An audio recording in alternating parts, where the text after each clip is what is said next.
Alhamdulillahi Rabbil Alamin. Wassalatu wassalamu ala ashrafil anbiya'i wal mursalin wa ala alihi wa ashabihi ajma'in.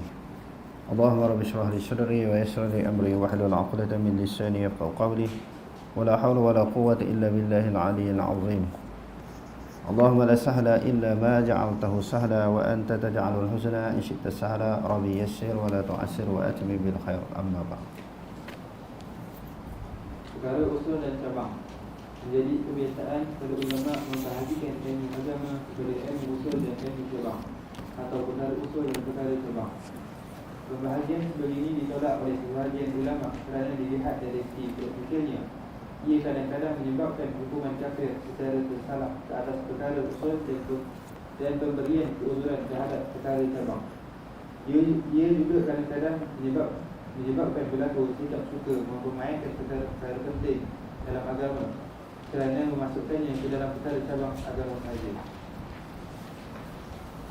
Antara tokoh ulama yang tidak menyetujui pembahagian tersebut ialah Syekh Islam Ibn Taymiyah dan muridnya Imam Ibn Qayyim.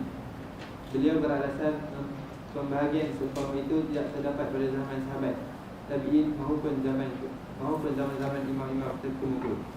Sebaliknya ia diambil daripada golongan Mu'tazilah dan golongan ahli bid'ah seumpama mereka. Kemudian ia diambil oleh fuqaha lalu dimasukkan ke dalam kitab-kitab mereka. Bagi Syekh al-Islam Ibn Taymiyah, jika dikatakan permasalahan-permasalahan usul sabit dengan dalil qat'i, sebenarnya permasalahan amalan juga sabit dengan dalil qat'i. Bahkan menurut beliau, banyak permasalahan ilmu yang tidak berdasarkan dalil qat'i. Pandangan terhadap sesuatu masalah sebagai qat'i atau zanni adalah merupakan perkara tambahan yang timbul kemudian. Kadang-kadang sesuatu masalah itu dilihat sebagai qat'i di sisi seorang imam kerana ia sabit dengan dalil yang qat'i. Seperti orang yang mendengar sendiri nas tersebut daripada Rasulullah SAW dan memahami kehendak baginda daripada nas tersebut. Tetapi bagi tokoh lain ia bukan perkara yang qat'i kerana nas tersebut tidak sampai kepadanya atau sampai tetapi tidak sabit di sisinya, atau kegagalannya mengetahui pendalilan yang terdapat dalam nas tersebut. Okey. Jadi kadang-kadang orang yang dengar daripada Rasulullah ni sendiri, yakni para sahabat, dia kata hukum tu qat'i. Qat'i maknanya kata putus, tidak boleh berlaku sebarang perbezaan. Yang tak dengar sendiri daripada Rasulullah, dia kata zanni sebab di sana ada ihtimal lain. Bila ada ihtimal, ada andaian. Ihtimal ni maknanya andaian, maka dia tidak jadi qat'i ya. Di dalam bab aqidah, dia ada qat'i, dia ada usul, dia ada furu'. Begitu juga di dalam bab fiqh. Asas-asas mengenali ketuhanan, nak mengenal Allah Subhanahu Wa Taala. Kepercayaan kepada rukun iman, rukun Islam, itu usul. Sebab itu di dalam masalah ini tidak berlaku perbezaan. Adapun di sana tentang kiraan ataupun bilangan sifat Allah, ada yang kata sifat Allah Ta'ala ni 13 sahaja, ada yang kata 20. Jadi di situ berlaku perbezaan. Di situ ada usul dan juga ada furu'. Itu dalam bab akidah. Perincian-perincian kepada bab akidah ni dia adalah furu'. Asasnya mengenal Allah. Di dalam bab fiqh pun sama. Dia ada usul, dasar tentang kewajipan menunaikan sesuatu ibadat, sembahyang, puasa, zakat, haji. Itu usul. Ada pempecahan tentang perkara membatalkan sembahyang, syarat sah sembahyang, berlaku perbezaan. Maksudnya perkara membatalkan sembahyang di sisi mazhab Syafi'i tak sama dengan mazhab Hambali, Maliki, Hanafi. Syarat sah sembahyang pun sama. Jadi kesimpulannya, di dalam bab akidah dia ada usul, ada furu'. Di dalam bab fiqh ada usul dan juga ada furu'. Okey, terus. Bagi Imam Ibn Qayyim pula, pembahagian agama kepada permasalahan ilmiah dan amaliyah dan dinamakan sebagai perkara usul dan cabang tidak dapat diterima. Setelah itu dalam perkara yang usul, orang yang mencanggahi sebagai dikira kafir atau fasik. Sebaliknya dalam permasalahan cabang, dia tidak mempunyai hukum tertentu dan tidak dapat digambarkan oleh berlaku kesalahan di dalamnya. Setiap orang yang melakukan ijtihad dalam permasalahan terlibat adalah benar. Bagi beliau juga sebenarnya pembahagian seumpama ini, jika dirujuk dari segi istilah, tidak dapat dibezakan antara perkara usul dengan cabang. Ia merupakan pembahagian yang tidak disokong oleh dalil daripada Alkitab dan Sunnah, dan juga asas syarak yang kukuh. Meskipun demikian, pandangan kedua-dua tokoh di atas, namun jika diperhatikan, pembahagian tersebut tidak boleh ditolak begitu sahaja. Sebaliknya boleh diterima jika mencukupi dua syarat, iaitu pertama, melihat semula kepada batasan yang membezakan antara perkara usul dan cabang. Ia perlu mengambil kira batasan yang mengandungi makna yang sahih dari segi syarak. Kedua, melakukan penganalisasikan secara ilmiah terhadap hukum hakam yang berkaitan dengan segala perkara usul dan cabang tersebut. Antara bukti yang menunjukkan pembahagian tersebut boleh diterima ialah amalan yang dilakukan oleh Syekh al-Islam Ibn Taymiyah sendiri.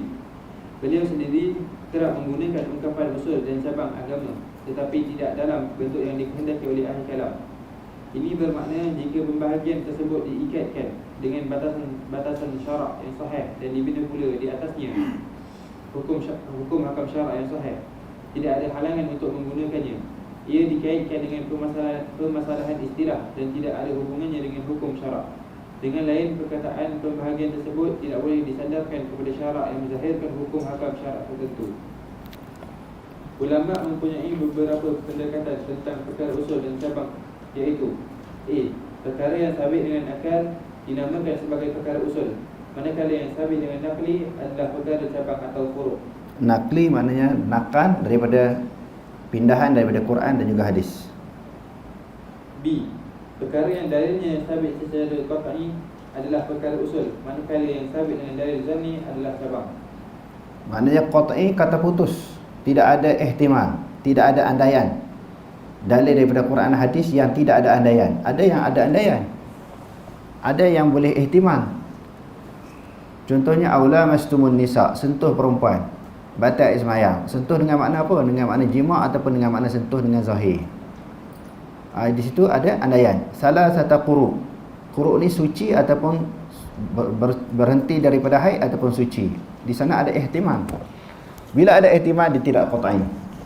Ihtimal apa dia? Andaian. Okey, terus. C. Perkara ilmiah adalah perkara usul, manakala perkara amaliyah adalah perkara cabang. D. Perkara berbentuk tuntutan adalah perkara usul, manakala perkara berbentuk penceritaan adalah perkara cabang. Kesimpulannya, dapat dinyatakan yang dikatakan perkara usul ialah permasalahan yang besar, manakala perkara cabang melibatkan permasalahan kecil atau perinciannya, baik berbentuk ilmu maupun amali. Dalam hal ini, Syekh al-Islam Ibn Taymiyah sendiri menyatakan permasalahan ilmiah dan juga amaliyah adalah merupakan permasalahan usul agama, manakala permasalahan kecil atau perinciannya adalah merupakan permasalahan cabang. Ilmu tentang perkara-perkara wajib seperti binaan Islam yang 5, pengharaman perkara zahir yang sabit secara mutawatir, seperti ilmu tentang Allah Maha berkuasa di atas segala sesuatu, Maha mengetahui segala sesuatu, Maha mendengar dan Maha melihat. Al-Quran adalah kalam Allah dan seumpamanya adalah termasuk ke dalam perkara usul. Yang ni usul lah. Rukun Islam, rukun iman tu usul lah. Usul ni maknanya dasar, prinsip kepada agama itu sendiri. Quran itu kalamullah. Okey, terus. Oleh kerana itu, siapa yang mengingkari perkara amali yang telah diijma'kan oleh ulama adalah kufur, sebagaimana orang yang mengingkari perkara ilmiah yang telah diijma'kan ulama juga kufur. Jadi sesuatu perkara yang ijma' yang berkaitan dengan masalah akidah, dan juga di dalam masalah fiqh bila jadi ijma' ulama, bukan jumhur ulama. Ijma' ni kesepakatan para ulama. Ulama sepakat tentang menentukan sesuatu hukum daripada dalil Quran, hadis. Ulama kata yang ni wajib. Kita yang tu tak boleh dibangkang lah, yang tak boleh ditolak. Itu dia bukan melibatkan furu' tetapi dia berkaitan dengan masalah usul. Ijma' ni satu benda yang sangat kuat. Dia bukan merupakan pandangan jumhur, pendapat kebanyakan ulama. Ijma' kesepakatan para ulama, semua setuju berlaku. Ijma' ni pula terbagi kepada ijma' para sahabah, ijma' tabi'in, ijma' imam yang 4 dan ijma' orang Islam. Ini sepakat. Ini peringkat-peringkat ataupun tahap-tahap ijma'. Okey, terus. Kesimpulan, akidah Islam merujuk kepada keimanan yang tegas terhadap rububiyah, uluhiyah, nama-nama dan sifat-sifat Allah Subhanahu Wa Taala. Keimanan terhadap para malaikat, kitab-kitab, para rasul, hari akhirat, qadar baik dan buruk, seluruh perkara gaib yang sabit, asas-asas penting agama, perkara yang telah dijemaahkan salafus soleh, penyerahan diri yang lengkap lagi sempurna kepada Allah dalam aspek perintah, hukum hakam, ketaatan dan ikutan terhadap Rasulullah SAW. Akidah Islam apabila disebut secara umum, maksudnya ialah akidah Ahlussunnah wal Jamaah. Jadi kalau sebut akidah Islam, maknanya akidah Ahlussunnah wal Jamaah. Akidah Ahlussunnah wal Jamaah ni apa dia? Kita sebut ahli, maknanya satu individu yang berada di dalam sesuatu kumpulan, sesuatu pertubuhan, sesuatu organisasi ataupun jamaah. Sunnah maknanya ikutan daripada Nabi. Sunnah. Jamaah maknanya jamaah para sahabat yang mengikut para Nabi. Jadi kalau kita ikut jamaah sahabat, yang sahabat ini berpegang kepada akidah Nabi, itulah yang disebut sebagai ahli sunnah wal jamaah. Ia merupakan agama yang Allah redha untuk dipegang oleh para hamba-Nya. Ia merupakan akidah generasi umat Islam 3 kurun yang pertama, iaitu zaman sahabat, tabi'in dan juga tabi'in. Okey, terus. Bab kedua, keistimewaan akidah Islam. Apakah keistimewaan akidah Islam? Okey, terus. Pendahuluan. Bagi orang-orang yang memerhatikan akidah-akidah yang wujud pada hari ini, dia akan mendapati akidah Islam tergambar pada akidah Ahlussunnah wal Jamaah. Akidah Ahlussunnah berbeza dengan akidah-akidah golongan lain, seperti akidah golongan Mu'tazilah, Jahmiyah, Qadariyah, Jabariyah dan lain-lain. Ia mempunyai banyak keistimewaan yang tidak terdapat pada akidah golongan lain. Memandangkan keistimewaan tersebut tidak ada hujah lagi kepada orang-orang Islam untuk berpegang melainkan dengan akidah Ahlussunnah wal Jamaah, terutama sekali yang bermanhaj salafus soleh. Akidah orang-orang Islam pada zaman ini merupakan akidah yang terbaik dari manusia yang bermanhaj salafus soleh, pula merupakan manusia yang terbaik. Jadi akidah sebagaimana di dalam perbahasan mukadimah dulu, maknanya sesuatu kepercayaan, keimanan, keyakinan, ikatan hati, itu dipanggil akidah. Kelebihan ataupun dan juga perbezaan dengan akidah-akidah yang lain, akidah Islamiah ataupun akidah Ahlussunnah wal Jamaah ini, dia sangat-sangat mengambil berat tentang dalil yang asal, iaitu Quran dan hadis. Nak dibandingkan dengan akidah-akidah agama-agama lain, ideologi ataupun pegangan aliran yang lain daripada agama Islam. Kita kata komunis ke Yahudi, Nasrani, itu bab agama. Kalau yang termasuk yang terkeluar daripada akidah Ahlussunnah wal Jamaah, Mu'tazilah, Jahmiyah, Qadariyah, Jabariyah dan sebagainya. Kerana aliran ini, aliran yang terkeluar daripada Ahlussunnah wal Jamaah, Jabariyah, Qadariyah, Mu'tazilah, Syiah dan sebagainya, mereka tidak mengambil berat tentang dalil, hujah daripada Quran dan hadis, apatah lagi hujah-hujah yang sahih. Mereka banyak menggunakan akal ataupun logik yang menjadi asas pegangan kepada akidah mereka. Sebab tu jauh sangat, beza sangat dengan akidah Islamiah. Okey, terus. Sumber yang selamat. Akidah Islam atau akidah Ahlussunnah adalah berdasarkan kepada kitab sunnah, ijma' salaf dan ungkapan-ungkapan yang dikeluarkan oleh mereka. Keistimewaan sebegini tidak terdapat pada aliran-aliran ilmu kalam, ahli bid'ah dan juga orang-orang sufi yang banyak menggunakan logik, renungan, kasyaf, sangkaan, ilham, wajib, rasa rohani dan lain-lain yang dapat daripada manusia yang menghadapi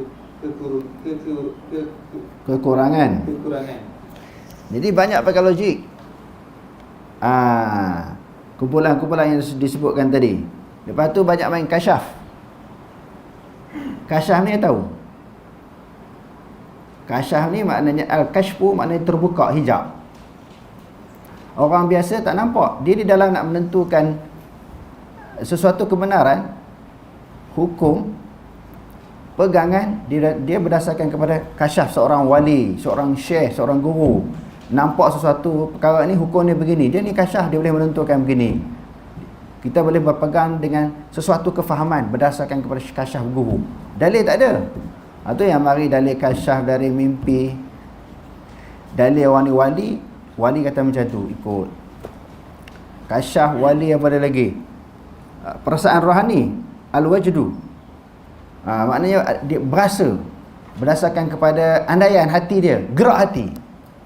Lalu ditentukan hukum, ditentukan suatu pegangan, suatu akidah berdasarkan gerak hati. Jadi kalau gerak hati, kasyaf, setiap orang dia ada gerak hati masing-masing. Macam mana kita nak bina suatu asas akidah? Kasyaf pun semua orang boleh mengaku kasyaf. Semua orang boleh mengaku wali. Siapa tahu dia wali? Kecuali Allah. Orang wali, ada individu pihak ataupun pihak dia mendakwa guru dia wali, kumpulan dia dipimpin oleh pemimpin dia yang bertaraf wali, boleh mengeluarkan suatu pendapat hukum. Yang ni tak boleh. Inil hukmu illa lillah. Hukum itu datang daripada Allah. Di sudut ambilan, dalam semua bab, sama ada akidah ataupun di dalam bab fiqh yang disebut juga dengan syariat, dia bersumberkan dengan dalil yang asal. Fa in tanaza'tum fi syai'in farudduhu ila Allah war Rasul. Jika kamu berbeza pendapat antara satu sama lain, hendaklah kembali kepada Allah dan juga Rasul. Logik. Contohnya di dalam menentukan mukhalafahnya Allah dengan makhluk. Bezanya Allah dengan baharu, bezanya Allah dengan alam. Macam mana mereka meletakkan satu akidah ni berdasarkan kepada logik. Logik sesuatu yang sesuai dengan akal. Allah Ta'ala mesti begini berdasarkan kepada andaian mereka. Sebab itu sesuatu perkara yang bertentangan dengan logik, walaupun ianya disebut dalam Al-Quran dan juga dalam hadis, mereka terpaksa kena takwil. Takwil apa makna? Paling daripada makna asal. Kalau tak takwil, nampak macam Allah Ta'ala itu menyerupai baharu ataupun makhluk. Tak sesuai dengan akal. Lalu ditakwil, pakailah logik-logik yang sesuai dengan otak mereka. Jadi akidah Islamiah tidak logik, tidak berdasarkan perasaan, tidak berdasarkan kepada kasyaf. Dia berdasarkan kepada dalil dan hujah. Okey, terus. Golongan yang menganggap mereka mengambil agama daripada akal, renungan, ilmu kalam, falsafah, kasyaf, wajdun, mimpi atau menerusi individu yang mereka anggap sebagai orang yang maksum atau dapat mengetahui ilmu gaib dalam kalangan imam, pemimpin, para wali, aftab, gautu dan lain-lain. Begitu juga dengan orang yang beranggapan mereka boleh mengamalkan sistem yang dibuat oleh manusia dan undang-undang yang dicipta oleh mereka. Kesemua mereka adalah orang yang melakukan pembohongan ke atas Allah Subhanahu Wa Taala. Bagi berdepan dengan golongan ini, cukuplah kita merujuk firman Allah Subhanahu Wa Taala, wa qalu lan yadkhulal jannata illa man kana hudan aw nasara tilka amaniyuhum qul hatu burhanakum in kuntum shadiqin. Maksudnya, dan mereka Yahudi dan Nasrani berkata pula, tidak sekali-kali akan masuk syurga melainkan orang-orang yang beragama Yahudi atau Nasrani. Yang demikian itu hanyalah angan-angan mereka sahaja. Katakanlah wahai Muhammad, bawalah kemari keterangan-keterangan yang membuktikan kebenaran apa yang kamu katakan itu, jika betul kamu orang yang benar. Salah satu contoh akidah, kepercayaan yang berdasarkan kepada andaian. Salah satu contoh akidah dan kepercayaan yang berdasarkan kepada andaian daripada Yahudi dan Nasrani. Pegangan mereka berdasarkan kepada andaian. Wa qalu lan yadkhulal jannata illa man kana hudan aw nasara. Mereka berkata, sekali-kali tidak masuk syurga melainkan Yahudi dan Nasrani. Orang Islam apa masuk neraka? Kan itu andaian? Kan itu andaian mereka. Sedangkan yang masuk syurga tu orang Islam. Selain daripada orang Islam tak masuk syurga. Mereka kata yang masuk syurga tu hanya Yahudi dan Nasrani sahaja. Orang Islam pun masuk neraka. Dahlah mereka sesat. Mereka menyesatkan orang yang diberi hidayah oleh Allah. Mereka menyesatkan agama Islam yang diredai oleh Allah. Inna dina indallahil Islam. Sesungguhnya agama yang diterima di sisi Allah adalah Islam. Orang Islam pun masuk neraka.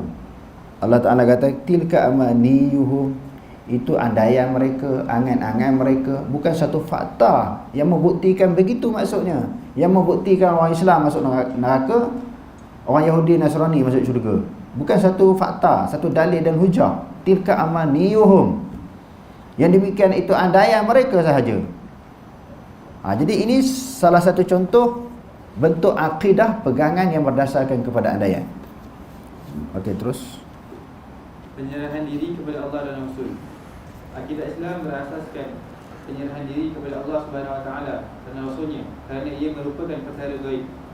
Perkara gaib bergantung kepada penyerahan diri dan kepercayaan mutlak kepada Allah Subhanahu Wa Taala dan Rasulnya. Menyerah kepada gaib termasuk ke dalam sifat-sifat orang-orang yang beriman yang dipuji Allah Subhanahu Wa Taala dalam Al-Quran.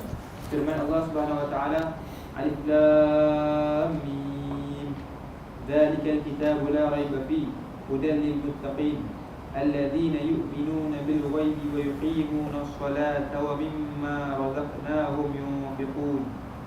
Maksudnya Alif Lam Mim, kitab Al-Quran ini tidak ada sebarang syak padanya tentang datangnya dari Allah dan tentang sempurnanya. Ia pula menjadi petunjuk bagi orang-orang yang hendak bertakwa, iaitu orang-orang yang beriman kepada perkara-perkara yang baik dan mendirikan, mengerjakan sembahyang serta membelanjakan, mendermakan sebahagian dari rezeki yang kami berikan kepada mereka. Perkara gaib tidak dapat ditangkap maupun dijangkaui oleh akal fikiran manusia. Ahli sunnah bergantung dalam perkara akidah kepada apa yang dibawa oleh Rasulullah SAW. Ia akan berbeza dengan apa yang dilakukan oleh ahli kalam dan ahli bid'ah.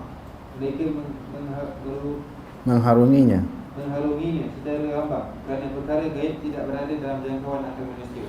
Jadi penyerahan diri kepada Allah. Di antara akidah Ahlussunnah wal Jamaah, akidah sahihah, sesuatu pegangan i'tiqad serah kepada Allah. Sesuatu pegangan i'tiqad serah kepada Allah. Sebab perkara ini adalah merupakan perkara yang ghaib. Membincangkan dalam bab akidah ni, di antara perkara yang dibincangkan adalah zat Allah Subhanahu Wa Taala dan juga sifat-sifat Allah Subhanahu Wa Taala. Zat dan sifat ini adakah tidak dia merupakan perkara ghaib. Apa maksud perkara ghaib? Perkara yang tak dapat dikesan oleh panca indera manusia. Sebab tu tak boleh guna akal, tak boleh guna logik. Jadi macam mana? Kita kena menyerah diri kepada Allah dan Rasul. Apa yang disebut oleh Allah dan Rasul kita terima sahaja tanpa pertikaian. Sebab tu di dalam akidah ni dia tak boleh apa dia? Ada tashbih, ada tamsil. Lepas tu apa dia lagi? Dia tidak boleh juga selain daripada tashbih menyerupakan Allah Subhanahu Wa Taala, dia tak boleh ta'til, kita tolak. Tolak tak boleh ayat-ayat yang berkaitan dengan ayat sifat. Tashbih pun tak boleh, menyerupa pun tak boleh, dan kita nak tolak pun tak boleh. Jadi macam mana? Kita serah sifat-sifat itu kepada Allah. Maknanya di sudut kafiatnya serah kepada Allah. Kita terima makna-makna ayat mutasyabihat, makna tangan, makna wajah, makna istawa, terima. Apa yang kita serahnya kepada Allah adalah kafiat. Jadi akidah Islamiah adalah akidah penyerahan diri kepada Allah dan juga kepada Rasul. Apa yang diputuskan oleh Allah dan Rasul, itulah yang kita pegang. Okey, terus. Sanad bersambung dengan Rasulullah, para sahabat, tabi'in dan imam-imam terkemuka. Jadi ulama-ulama ada tulis banyak kitab. Sanad pegangan tentang akidah ni sampai Rasulullah. Bukan terhenti kepada Imam Mazhab je, sampai Rasulullah. Di antaranya Ummu Salamah dia sebut tentang Allah Ta'ala atas sampai Allah Ta'ala atas aras tu. Dan itulah yang dipegang oleh para sahabat.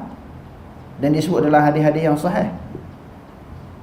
Jadi maknanya pegangan akidah salafus salih ini yang merupakan akidah yang sahihah, sanad dia bersambung, bukan terhenti kepada imam-imam yang tertentu ataupun kepada guru-guru yang tertentu. Dia sampai Rasulullah. Adapun akidah ilmu salam, akidah ilmu kalam ini tak sampai Rasulullah, para sahabat pun tak sampai. Yang ada berkeras sangat nak pegang dengan akidah ilmu kalam ni tak sampai pada Rasulullah. Sebab tu mereka banyak pakai logik, banyak pakai takwil ayat-ayat yang tak sesuai dengan akal fikiran. Okey, terus. Akidah Islam atau Ahlussunnah mempunyai asas dan sanad yang bersambung kepada Rasulullah, para sahabat, tabi'in dan juga imam-imam terkemuka. Ini berbeza dengan akidah yang dipegang oleh golongan ahli bid'ah. Ia merupakan perkara bid'ah yang tidak mempunyai sanad daripada Rasulullah, para sahabat, tabi'in dan imam-imam terkemuka. jelas dan terang. Akidah Islam atau akidah Ahlussunnah wal Jamaah merupakan akidah yang jelas, terang dan bersih daripada sebarang pertentangan, kesukaran maupun falsafah, kerana ia diambil daripada kalam Allah yang nyata. Ia tidak dilingkungi dengan kebatilan di hadapan maupun di belakangnya, kerana diambil daripada kalam Nabi yang tidak berbicara melainkan berdasarkan wahyu daripada Allah Subhanahu Wa Taala. Okey. Akidah terang dan jelas kan? Akidah Ahlussunnah wal Jamaah yang disebut sebagai pegangan ikutan kepada akidah salafus soleh. Pegangan ini sebagaimana yang kita sebut tadi sampai kepada Rasulullah, tak sebagaimana akidah falsafah ataupun ilmu kalam. Sebagai contoh, sampai kepada Rasulullah tentang pegangan Allah Subhanahu Wa Taala tak bertempat. Pegangan ini sampai Rasulullah. Rasulullah pernah ada hadis ke Rasulullah kata Allah Taala tak bertempat? Dalam Quran memang confirm tak ada. Yang Nabi pegang, yang para sahabat pegang, sampai ya? Akidah ilmu kalam ni Allah Ta'ala tak bertempat ni, saya duk cari dalil puluh tahun sampai sekarang, sampai ke hari ni tak jumpa. Duk muzakarah, duk tanya orang yang kuat Asy'ariyah. Akidah kalam, mana dalil Quran hadis kata Allah Ta'ala tak bertempat? Dia mau buat Allah Ta'ala ni komand sangat. Dia mau buat Allah Ta'ala ni komand. Lalu mereka baca ayat Quran, wallahu ghaniyun 'anil 'alamin. Allah Ta'ala itu kaya daripada sekalian alam. Memanglah, semua kita berpegang macam tu. Kaya tidak berhajat, dia kata. Allah Ta'ala duduk di atas berdarah pun bukan berhajat. Allah Ta'ala berhajat ke? Jadi macam mana nak jawab syubhah ahlil kalam ni? Kita boleh tanya balik, Allahu alladhi khalaqas samawati wal ard fi sittati ayyam. Allah Ta'ala menjadikan langit dan bumi dalam 6 masa. Adakah Allah Ta'ala berhajat kepada masa? Dia kata jadikan 6 masa. Kenapa tak kata kun fayakun jadi semua langit bumi? Dah Allah Ta'ala menjadikan manusia pada langit dan bumi dalam 6 masa. Adakah Allah Ta'ala berhajat kepada masa? Allah Ta'ala nak menghukumkan manusia yang berdosa, termasuk orang kafir, fi yaumil qiyamah, pada hari kiamat. Kenapa nak hukum hari kiamat? Adakah perlu kepada masa kiamat baru Allah Ta'ala boleh masuk orang dalam neraka? Innal ladzina amanu wa 'amilus solihat kanat lahum jannatul firdausi nuzula.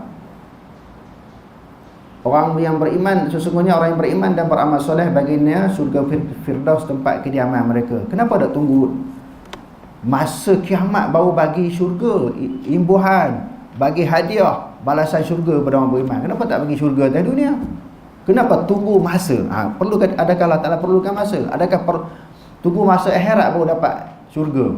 Ataupun orang kafir dibalas dengan neraka? Kenapa? Adakah Allah Ta'ala berhajat kepada masa? Kalau duk berlawan nak pakai akal macam tu, kita pun boleh pakai logik. Kalau kata Allah Ta'ala taharah, Allah Ta'ala berhajat. Siapa kata Allah Ta'ala berhajat? Siapa pun tak kata. Kalau dah sebab apa kata juga? Sebab itu disebut oleh Allah, disebut oleh Nabi. Banyaklah dalil-dalil yang kita baca. Kita nak cepat je. Dalil-dalil kata Allah Ta'ala taharah ni cukup banyak. Kalau selain daripada Quran, daripada hadis, kata-kata ulama hari tu kita cerita berpuluh kitab. Di antaranya apa dia? Syekh Abdul Qadir Al-Jailani, seorang wali, dia diiktiraf oleh semua golongan, sama ada Salafi ataupun Asy'ariyah, dia seorang wali. Dia berkata tidak ada mana-mana kitab yang diturunkan oleh Allah daripada langit. Taurat, Injil, Zabur, Quran, semua Allah Ta'ala. Tidak ada mana-mana rasul yang diutuskan oleh Allah, semua mengatakan Allah Ta'ala. Disebut di dalam kitab Ghunyah fi Talibil Haqq wad Din, Syekh Abdul Qadir Jailani. Sebab apa saya petik nama dia? Sebab dia wali, diiktiraf oleh semua orang. Okey, kembali kepada soalan tadi. Akidah yang Allah Ta'ala tak bertempat ni ada dalil dalam Quran tak? Ada dalam live yang jawab ni, adik. Kadang-kadang kita ngajar, dia kacau daun di bawah tu. Buat bagi dalil Quran dia. Kalau kata benda ni sanad sampai kepada Rasulullah, tak ada. Kalau ada, kita pun nak pegang. Kalau ada, kita pun nak ikut. Tak usah cari sampai kiamat pun tak akan jumpa. Jadi yang tak bertempat ni berdasarkan kepada andaian, kepada akal. Kalau kata tempat, makhluk memerlukan tempat, memerlukan arah, memerlukan ruang. Jadi Allah Ta'ala tak perlukan arah, tidak perlukan tempat, tidak perlukan ruang, ataupun dipanggil tahayus. Jadi adakah bila dikatakan atas, Allah Ta'ala perlukan perkara-perkara yang disebutkan tadi? Tak perlu. Sebab tu disebut mukhalafatuhu ta'ala lil hawadis. Golongan yang nak memukhalafahkan Allah tak berdasarkan kepada dalil. Memukhalafahkan apa maksud? Nak mengatakan Allah tu tak sama? Tak sama itu berdasarkan kepada andaian mereka. Tak sama berdasarkan kepada logik. Bukan tak sama itu sebagaimana tak sama dalam Quran, tak sama dalam hadis. Itu lebihnya keistimewaan akidah salaf dan perbezaan akidah salaf dengan akidah-akidah yang lain. Okey, terus. Bersih daripada kekacauan dan kekeliruan. Jadi akidah salaf ni tak ada bersih, yang keduanya tak keliru. Orang ngaji semua jadi cerdik. Ni kadang-kadang saya kesian tengok orang ngaji, kita nipis 10 tahun tak habis, berbelit-belit. Siapa-siapa yang pernah mengaji ilmu kalam ni dia tahu lah. Saya beberapa buah kitab saya tamat, saya mengaji pondok dulu. Sebelum pondok saya mengaji sekolah Arab. Sebelum mengaji sekolah Arab pun saya duduk mengaji masjid surau, menadah talaki kitab-kitab sifat 20 ni. Dan kita ada asas. Dia tahulah nak banding dengan akidah salah yang kita belajar sekarang ni, cukup senang faham. Terus kepada dalil tak ada pening. Jadi bagi setengah orang, bila tak faham tu lah hebat. Tak faham ni pening kepala ni, tak faham tu yang hebat. Ilmu ni tinggi, power punya ilmu sampai tak faham. Kita mengaji tujuannya untuk faham, bukan untuk tak faham. Dan ada pihak bila dia mengajar kita nipis jenis kita tebal-tebal ni tak nak tunjuk ni kita apa. Tebal ni 10 tahun tak habis dah hebat, banyak ilmu untuk guru tu. 10 tahun tebal ni tak habis. Hebat. Kalau 15 tahun tak habis. Dahsyat, alim tu tak habis dia bagi ilmu dia tu. Kami mengaji di Pakistan, Bukhari Muslim tu setahun ya. Bukhari kalau yang cetakkan Pakistan dia ada 2 jilid kan.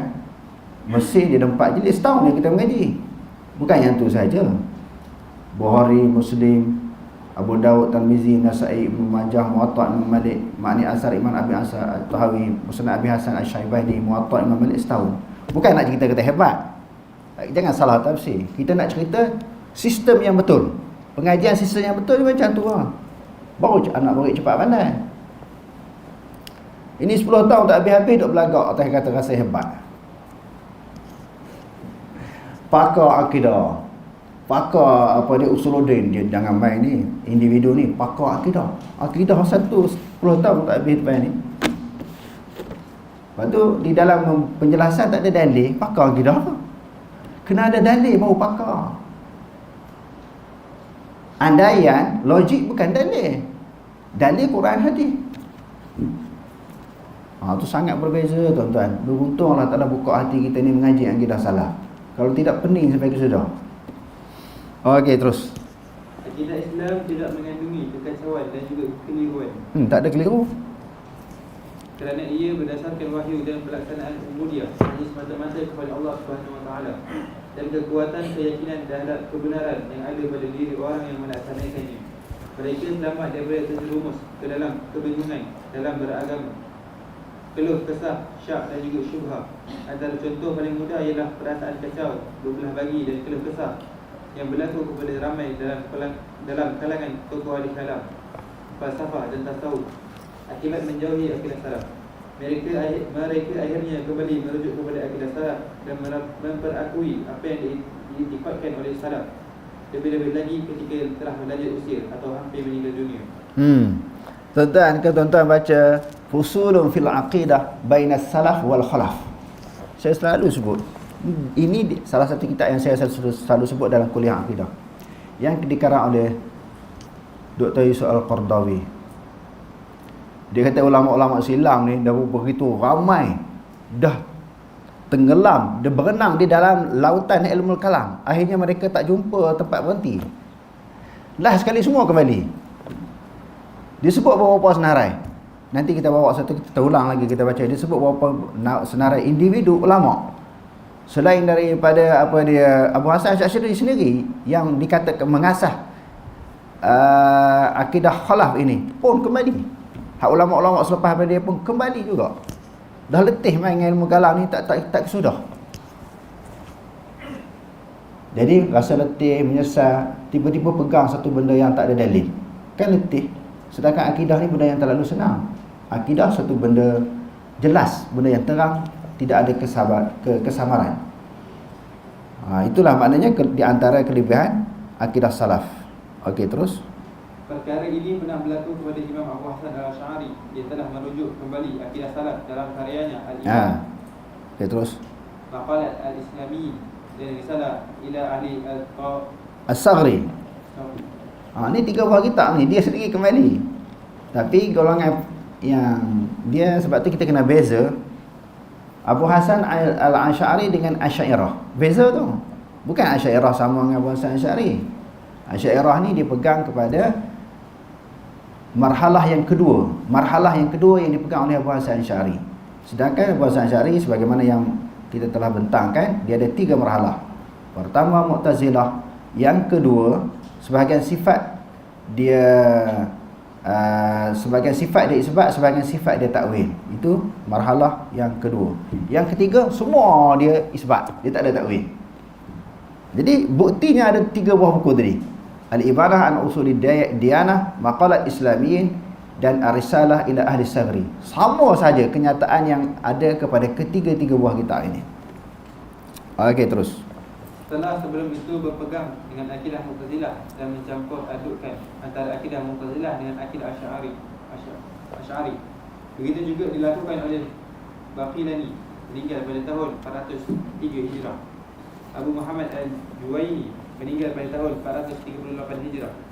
Bapa kepada Imam Al-Haramain dalam karyanya berjudul Risalah fil Isbat Al-Istiwa wal Fawqiyah. Imam Al-Haramain sendiri meninggal pada tahun 478 Hijrah dalam karyanya Al-Risalah An-Nizamiyah. Asy-Syahrustani meninggal pada tahun 548 Hijrah dalam Nihayah Al-Iqdam. Ar-Razi meninggal pada tahun 606 Hijrah dalam karyanya berjudul Aqsam Al-Maladat dan lain-lain tokoh. Ahli Sunnah pada umumnya merupakan golongan yang paling berselamat daripada terjerumus ke lembah bid'ah dan syirik, berhubung dengan dosa, maksiat dan dosa besar. Kadang-kadang beberapa golongan dalam kalangan Ahli Sunnah terjebak ke dalamnya, namun bilangan mereka tetap kurang berbanding dengan golongan yang selain daripada mereka. Golongan selain daripada mereka tidak selamat daripada terjebak ke dalam perangkap bid'ah dan syirik. Bab bid'ah syirik ni alhamdulillah Ahli Sunnah wal Jamaah yang berpegang kepada akidah salah ni dia selamat. Nak buat benda-benda khurafat, benda-benda mengarut tu tak ada. Nak dibandingkan dengan orang yang berpegang kepada akidah lain. Okey, terus. Punca kemenangan dan kejayaan di dunia dan juga akhirat.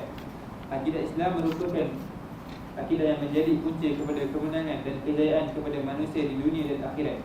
Mereka merupakan golongan yang tidak dapat dimudaratkan oleh orang yang menghina dan memusuhi mereka sehingga ke hari kiamat. Rasulullah SAW bersabda dalam hadis riwayat Tauban radhiyallahu anhu, "La tazalu ta'ifatun min ummati zahirin 'ala al-haqq, la yadurruhum man khadhalahum hatta ya'ti amrullah wa hum kadhalik." Maksudnya, sentiasa ada satu golongan dalam kalangan umatku berada di atas landasan kebenaran.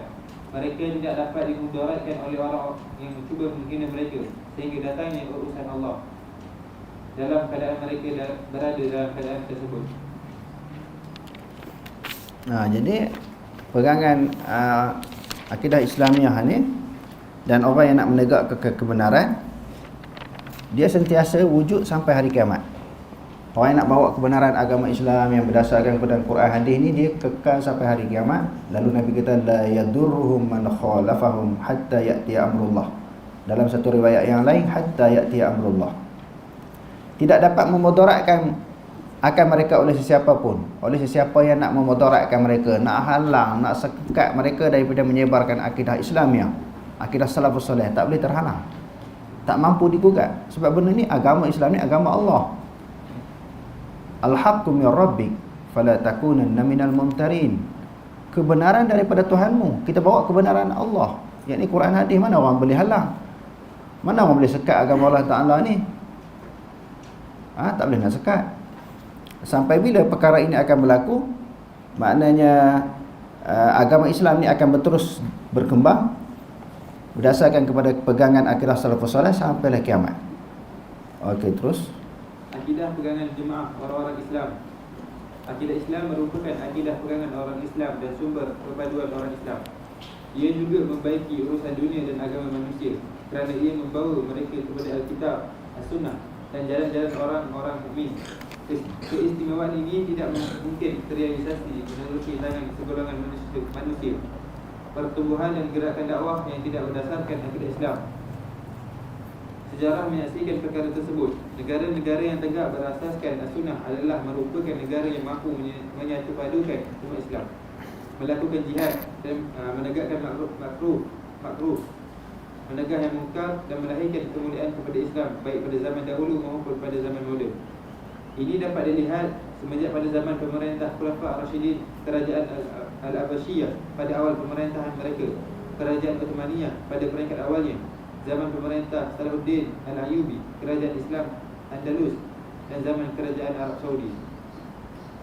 Sebaliknya, bagi negara-negara yang tegak tidak berdasarkan As-Sunnah, banyak mewujudkan suasana tidak stabil, perpecahan dan amalan-amalan bid'ah, memecahkan kepaduan umat Islam, membantu jihad, menyebarluaskan berbagai-bagai amalan kemungkaran dan menjadi punca kepada berbagai-bagai kekalahan, kejahilan terhadap agama dan runtuhnya sunnah. Misalnya negara-negara Rafidah ni maknanya sebahagian daripada Syiah, Batiniyah, Qaramitah dan ahli-ahli sufi seperti kerajaan Bani Buwai dan kerajaan Fatimiyah yang memecah belahkan perpaduan orang-orang Islam dan menyebarkan amalan bid'ah dan juga syirik dalam masyarakat. Kekal, tetap, stabil dan juga disepakati. Akidah Islam bersifat kekal, tetap, stabil dan juga disepakati oleh ulama. Akidah orang Islam terhadap usul akidah adalah tetap di sepanjang kurun sehingga berlaku hari kiamat. Ia merupakan akidah yang disepakati dan tetap dan terjaga baik dari segi riwayah maupun dirayah, dan baik dari segi lafaz maupun makna. Ia dipindahkan daripada satu generasi kepada satu generasi yang lain dalam keadaan tidak mengalami perubahan dan juga penyelewangan, campur aduk maupun kekeliruan, tambahan maupun kekurangan. Puncanya adalah kerana ia datang daripada kitab Allah yang tidak mengandungi kebatilan di hadapan maupun di belakangnya, dan sunnah Rasulullah SAW yang berdasarkan wahyu.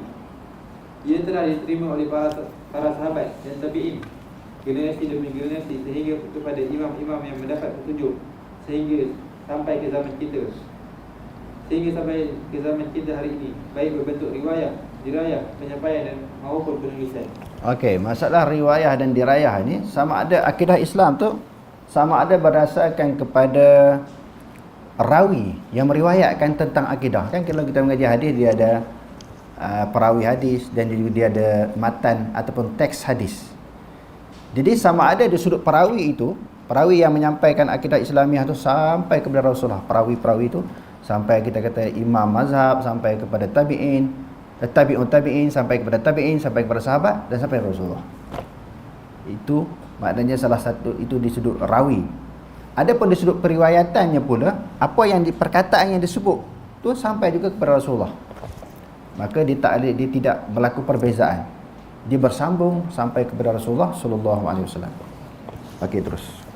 Misalnya, perbahasan golongan ahli sunnah tentang sifat-sifat Allah Subhanahu wa taala, baik secara umum maupun secara terperinci, ia masih berada di atas satu nada. Perbahasan mereka tentang kalam Allah, Al-Quran, istiwa, turun, melihat Allah, qadar, iman, syafaat, tawassul dan lain-lain. Kesemuanya dinukilkan daripada para as-salafus salih dan generasi 3 kurun yang terbaik. Tentang menceritakan tentang kalam Allah Ta'ala qadim sampai Rasulullah.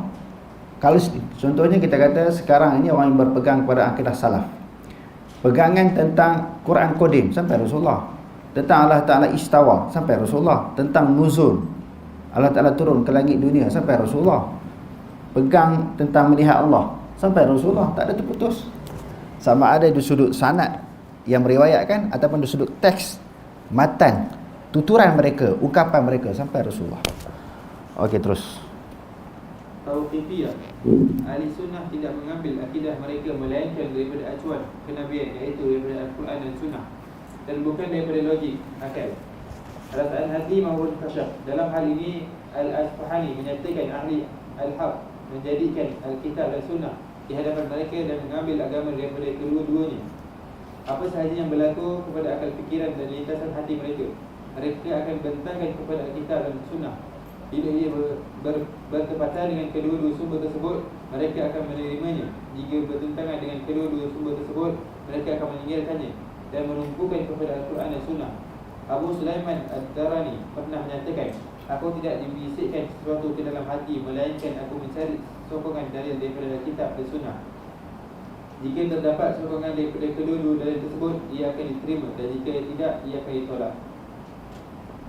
Tidak bertentangan dengan akalaniyah. Jadi akidah Islamiah juga tak bercanggah dengan akal yang waras, akal yang sempurna.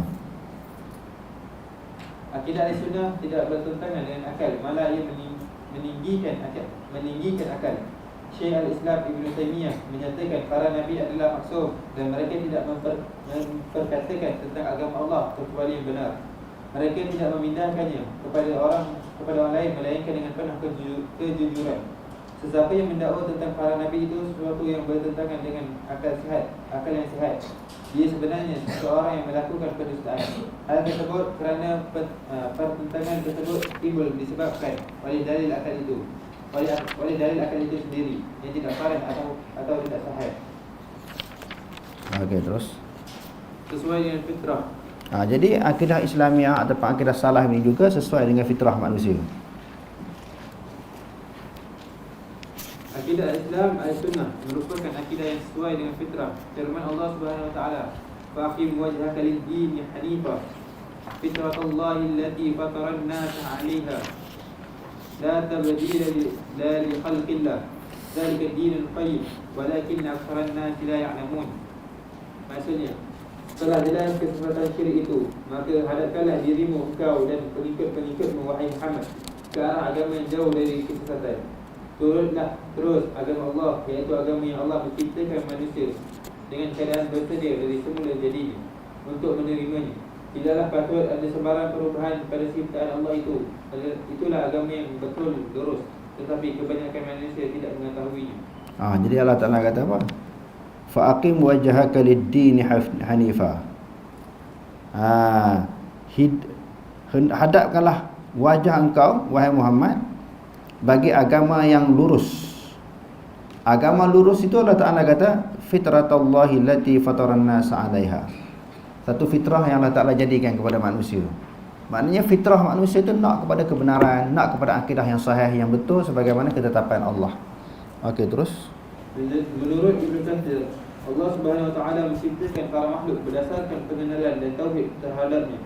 Rasulullah sallallahu alaihi wasallam bersabda, "Kullu mauludin yuladu 'ala al-fitrati fa abawahu yuhawidanihi aw yunassiranihi aw yumajjisanihi." Maksudnya, setiap bayi yang dilahirkan di atas dasar fitrah, kedua-duanya lah yang menyahudikan atau menasranikan atau memajusikan. Syumul. Akidah Islam atau akidah Sunnah adalah akidah yang syumul. Syumul ni maknanya sempurna, lengkap.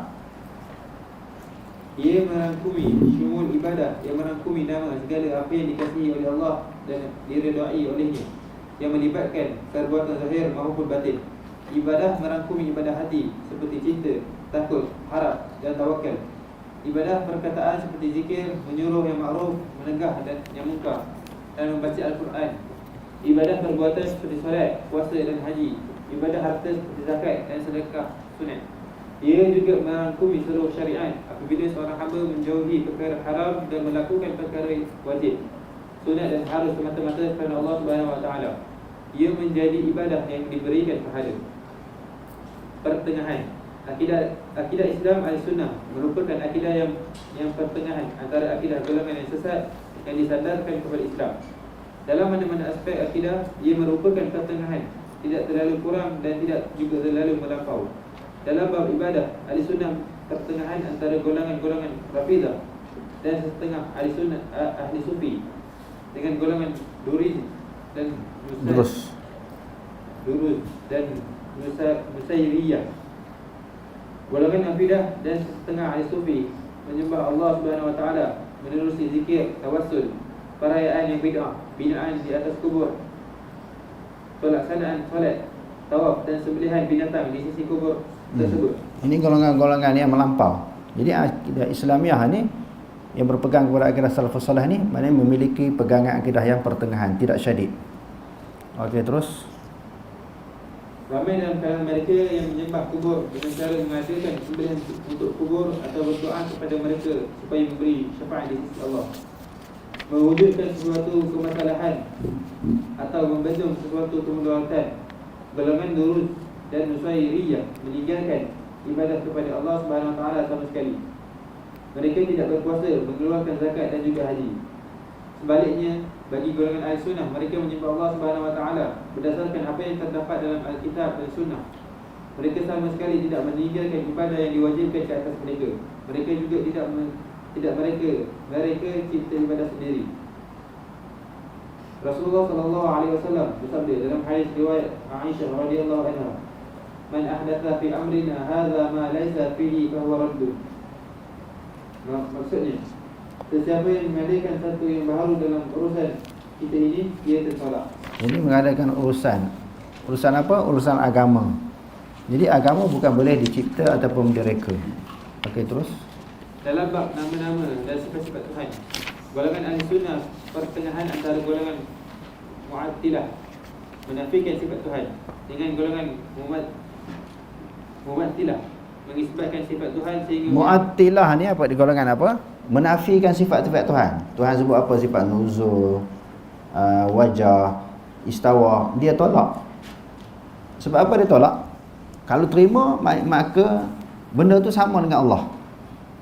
Terima tak boleh. Terima nuzul, mana boleh nuzul? Nuzul ni turun.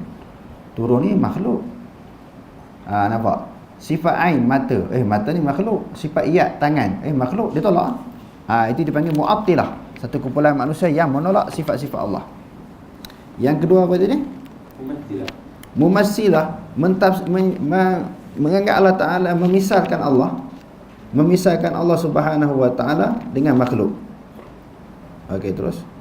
Golongan Mu'attilah menolak sifat-sifat dan nama-nama Tuhan seperti yang dilakukan oleh golongan Jahmiyah. Ada juga golongan yang hanya mengingkari sifat Tuhan, iaitu golongan Mu'tazilah.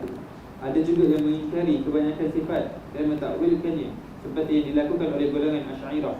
Kerana mengutamakan akal yang serba kekurangan mengatasi Al-Quran dan As-Sunnah, mereka membentangkan nas kepada akal fikiran mereka.